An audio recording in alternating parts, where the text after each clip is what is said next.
Rogue Trader is a video game that somehow managed to do the impossible. It took the Warhammer franchise and the cRPG format, both two genres that have a massive barrier for entry, and through dark magic or a brilliant stroke of genius, combined them into what is arguably one of the best Warhammer games to date. And with the recent start of beta testing for Owlcat's next game, Warhammer Dark Heresy, I thought what better time than now to discuss the best and worst parts of their current dive into the series and set the stage for what is hopefully yet another incredible entry in this expansive dystopian universe. Now, whether you are an absolute newbie to the series or someone who unironically yells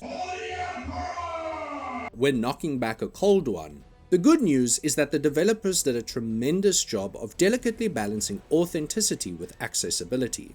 This is easily one of the strongest selling points of the game, and it does a good job of appeasing multiple different groups of players. Whether they be long-standing die-hard Warhammer fans, people who have a passing interest in the lore like myself, or even just dedicated cRPG fans who want a good experience in a completely fresh setting.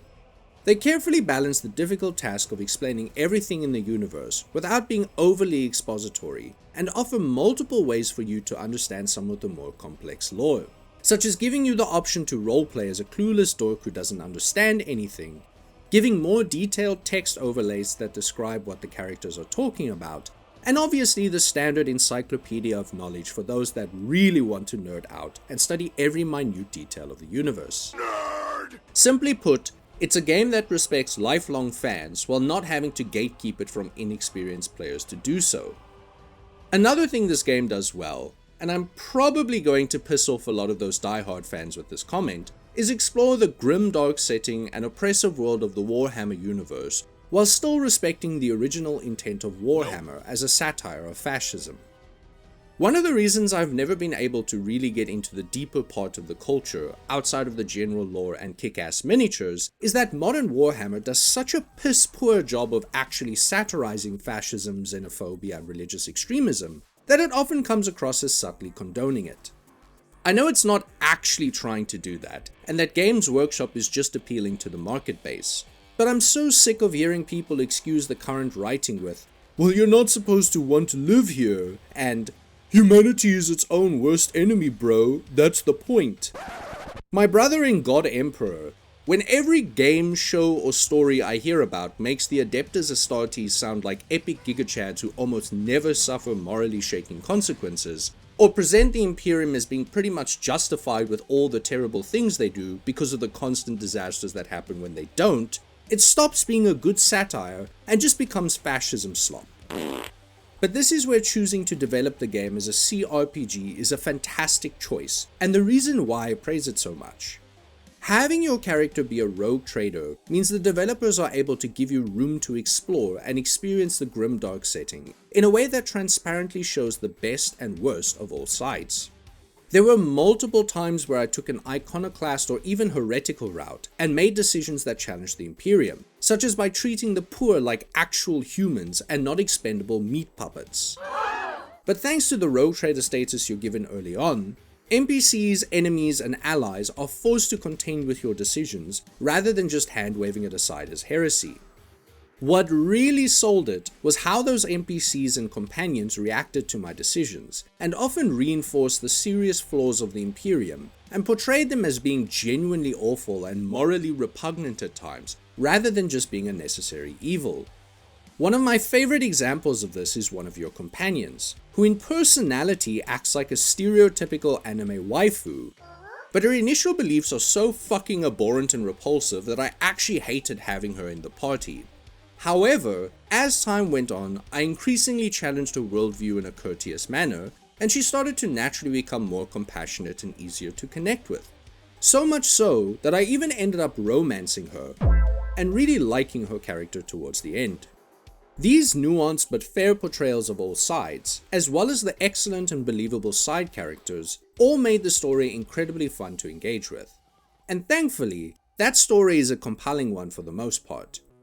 The narrative does an incredible job of showing you the stakes of living in this future, and what I loved most is how rather than having lots of small-scale consequences to your actions, oftentimes your decisions will lead to fewer, but incredibly disastrous outcomes for the side you chose against. Even the order you do main quests in will affect how characters react to you, and the way that you have to approach future quests. Coming to a planet that has a growing rebel problem early means you can root out the heretics in time before things get a little too spicy. Consequently though, the other planets you didn't help have now had time for their heretics to enact their plans and cause massive shit shows over there. With that being said though, I do have one critique of the plot that I feel worth mentioning. While I would still give the story an 8.5 out of 10, the pacing of this game is so fucking horrendous that it feels like narrative whiplash at times. I am not joking when I say that Act 2 probably took me about 30 hours or so to finish, only for Act 3, the meme act, to be done in like 6. Now, narratively it makes sense, but then Act 4 and 5 follow this exact same roller coaster of inconsistent pacing, and it stops being as defendable. Not only that, but I felt like the writing really suffered at times in the second half of the game. And honestly, I think they should have shortened the entire story by about 20 to 40 hours. Heresy, remove this filth! Not just for plot reasons, mind you. The scale of the game hinders its own technical accomplishments, but that's a point for later. But with the story and world building out of the way, let's dive into the gameplay and combat next. Before I do though, I do want to point out that many people online have complained about the leveling system being unintuitive and frustrating. I'm not able to weigh in on this fairly because I have a decent amount of experience with Pathfinder and D&D, so I'm slightly biased here. Personally though, it wasn't that bad in my opinion, but keep in mind that many others did have an issue with it. As for me though, there are honestly only like 2 or 3 rapid fire grievances I have in this department. Firstly, stun grenades in this game are cheap, crappy, and awful game design, both to use and be affected by. Having to wait 15 business millennia just to actually use your character is incredibly frustrating and anti-fun. Next up is how tedious navigating can be due to the lack of map markers and general vagueness of directions. I'm usually quite pro exploration and figuring things out for yourself, but Rogue Trader really sucks ass at guiding you to where you need to go. And finally, I'm so sick and tired of this god-awful mechanic in cRPGs, where having your whole party selected means sweet merry fuck all when trying to interact with something. I honestly can't stand having my entire party selected, try to loot something, and then have one singular character run ahead of them before accidentally starting a combat sequence with everyone half a screen away and unable to do anything but run around like geriatric farts. Either send the whole group that I selected to do something, or make the formation setting actually useful and teleport people into position when combat starts. Not whatever this heretical pus wound of a design choice is. Now with that done, let's get into the good shit. This game is incredibly nerdy and was made for people who think that a good 6 inches refers to the size of their calculators. Hilarious and original. The action follows the same general XCOM approach to turn-based combat, one that forces you to think carefully and plan how you want to engage each round thanks to certain actions basically ending your turn. If you don't strategize in advance, you're not gonna have a good time. Stop right there, criminal scum! But what makes it so great is how they made the difficulty settings completely granular and offer total freedom to choose the way you want to play. A common complaint I've seen people vent about online was how much stacking auras and buffs were both boring and also completely trivialized the game. Firstly, not even the Omnisire himself has demanded you to play that way, my guy. Just fucking don't. But secondly, you can literally tweak the difficulty settings to make that playstyle less cheesy if you want. It's genuinely one of the biggest nothing burger complaints I've ever seen, because so many other builds are completely viable and can be made completely viable depending on the difficulty settings you choose. Continuing on from that point of build viability is the final thing I'll say about the gameplay.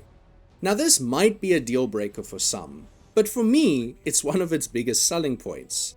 Simply put, between the different skills, archetypes, and perks, this game has a literal library's worth of extensive build crafting options to choose from. And not only that, but it's a process that genuinely requires you to think, plan, evaluate, and be creative at the same time. If doing math when thinking about how to build your character, or reflexively bouncing back and forth between the same two perks until your mind rots, doesn't make you harder than Geodude on Viagra, I strongly suggest you use a build guide, or at the very least search up some common themes to give you a North Star to follow. This ain't Skyrim, daddy-o. Your ass is doing Excel spreadsheets when leveling up, and you're gonna like it. But with the combat out of the way, it's time for the most controversial part of the video.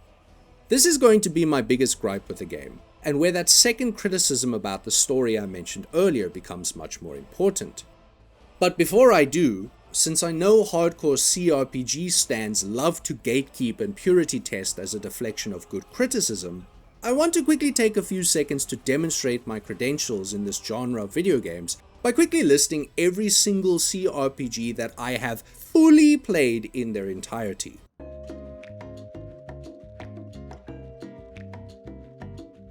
Happy now? Okay, great. Now that we've got that part out of the way, one thing Owlcat does in all of their games, but that I think Rogue Trader takes way too far, is focusing on ambition and scope over polish and depth. Rogue Trader feels like a game that wants to explore the universe, but does so on a cartoonishly large unicycle. Instead of using the resources on hand to make a great but more modest story with better polish and more depth, they decided to make a game that takes like 65 fucking hours minimum to finish, while leaving so many other parts of the game unpolished, shallow, and sloppy. So many incredibly important characters literally don't even have in-game portraits, simply because they're not a long-standing part of the cast, and to save time and money. I'll never forget how much I absolutely hated the first time meeting the initial big bad the game had been setting up for hours, only to have them not have a fucking character portrait and basically minimal voice acting. Excuse me, dog, but what in the actual tectonic fuck is up with that? What's more, even though I didn't experience too many bugs on my playthrough, I know there were many in the beginning that have mostly been patched out, which is nice, but also further supports my point of the developers focusing on volume over value. But while the lack of polish and bloated feel are somewhat excusable, this next part is actually insulting and is the only thing I find completely pathetic. Look, cRPGs aren't action-packed, intrinsically stimulating games. They're for nerds. And as someone who loves the genre, even I have to admit that Owlcat gets a little too obnoxious with their wall of text shit. Having a game that is more about reading than playing is a hard sell for most people. But all of that is just to build up to this final point. Since games like these are so incredibly hyper niche, if there is any hope for them to ever have mainstream success and not be forever condemned to AA territory, you absolutely have to make sure that what you do deliver is not frustrating or cumbersome to deal with. So can someone on Great Khali's beautiful green earth please explain to me why the camera angles and environmental geometry of this game were developed by people who had their prefrontal cortexes vaporized by fetal alcohol syndrome? Having a camera that either fades out objects in the foreground or simply never gets exposed to them is literally one of the most foundational core defining features of the entire cRPG genre, my guy. This is amateur hour stuff. It is completely inexcusable and borderline laughable to fuck up the camera so badly. Between having it bounce around during combat like the mask on crack, barely being able to see anything half of the time thanks to random shit that gets in your way, or even pre-planned dialogue scenes that are so poorly angled it makes you want to dive headfirst into a lobotomy chamber. This game has no shortfall of dogshit perspective and geometry problems to contend with. But grievances aside though, I still absolutely love this game and urge you to try it if the Warhammer universe or cRPG genre have piqued your interest before.